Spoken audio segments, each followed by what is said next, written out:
এটাকে কি বলা হয়েছিল? বিডিআর বিদ্রোহ। পিলখানা একটা হত্যাকাণ্ড, স্টেট প্যাট্রোনাইজ করে একটা ইন্টেনশনালি একটা হত্যাকাণ্ড ঘটিয়েছে এবং সেটাকে দেখানো হয়েছে যে এটা নাকি একটা বিদ্রোহ। আমার বয়স 27 বছর, আমি তখন ক্লাস 5-এ পড়ি যখন এই ঘটনাটা হয়।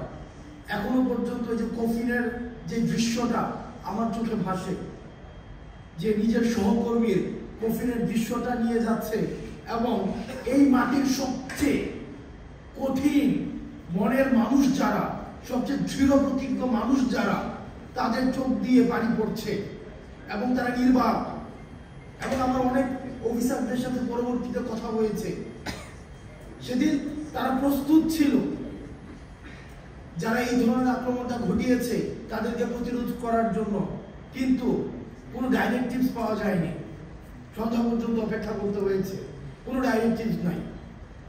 যখন ইন্টেনশনাল অপারেশনটা ডান হয়েছে তখন হচ্ছে তখন থেকে আমার মনে হয়েছে যে আমার ব্যক্তিগত পর্যালোচনা, এই একটা ফোর্সকে ইন্টেনশনালি প্রিপেয়ার করে ফেলা হয়েছে, একটা গণ্ডির মধ্যে নিয়ে আসা হয়েছে। আমি এই পিলখানাতে দাঁড়িয়ে সৃষ্টিকর্তা কবুল করেছে, আমরা যখন আসতাম যেতাম, আমরা এই চেতনাটা ধারণ করতাম, এই বিচারের কথাটি আমরা অন্তত এটা প্রতিষ্ঠিত করে দিয়ে যাব এবং সৃষ্টিকর্তা এই সুযোগটা হয়তো আমাদের অন্তত বলার সুযোগটি দিয়েছে। আমরা আপনাদের মধ্য থেকে এই দাবিটা আমরা আরো বেশি বেশি চাই, যেন আপনাদের মধ্য থেকে এই জিনিসটাকে আপনারা এমফাসিস করেন।